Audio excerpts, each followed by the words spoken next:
sama gars yi dal leen ak jàmm sama chaîne YouTube bi ci vidéo bi comme niñ ko waxoon ci vidéo bi passé dama leen bëggoon woon nan ngeen def ba forcer seen partition bi par exemple suñu waxee forcer partition nag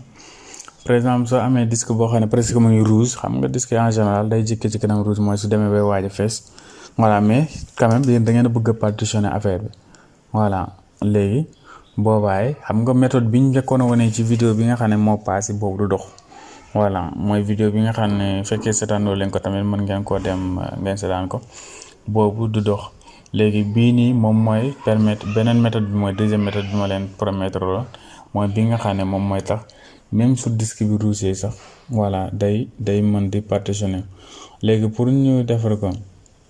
dañuy utiliser benn application bu tudd Easy User Partition Master. léegi boobu nag mën nga koo télécharger gratuit mën nga ko télécharger voilà mu ngi ci internet bi tur bi rek ngeen di tapé après mën ngeen ko télécharger léegi ñu ubbi ko léegi ñu ubbi application bi voilà léegi gis nga fii ban lañ di bëgg partitionner ñu ngi partitionner disque C bi voilà léegi dañuy def clic droit et redimensionner foofu ngay bës. léegi soo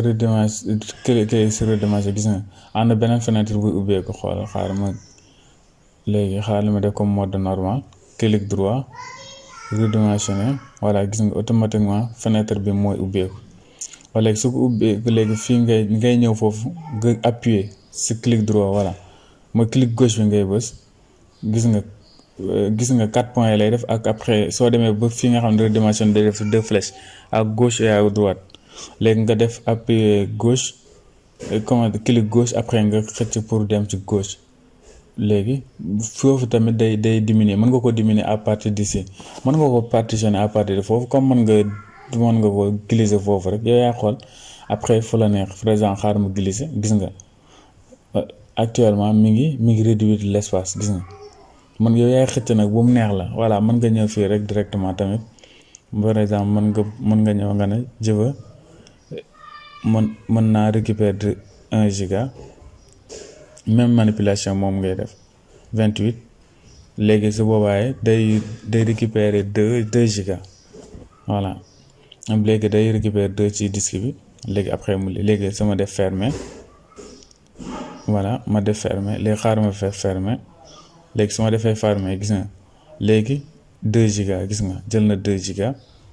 léegi partitionné nañ ko. léegi pour mu appliquer ko nag léegi foofu nga bës foofu noonu mooy exécuter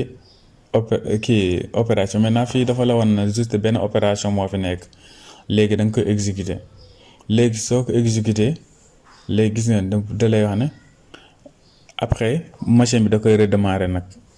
voilà parce que après da koy redémarrer pour mu prendre en compte léegi nga def appliquer léegi soo bësee ci appliquer rek léegi moom da nga koy bàyyi moom dana liggéey lépp. léegi nag man le problème mooy su ma cliquer jamono ji day redémarrer machine su boobaa li may jot a tourner yëpp dama koy perte moo tax xam naa man du ma bës appliquer mais fekkee yéen da ngeen a bëgg a redémarrer directement man ngeen a def appliquer fii nii pour ngeen partitionner ko waa kay sama gars yi fii yemali vidéo fekkee vidéo bi neex la ngeen partage te aimé jaa ngeen jëf.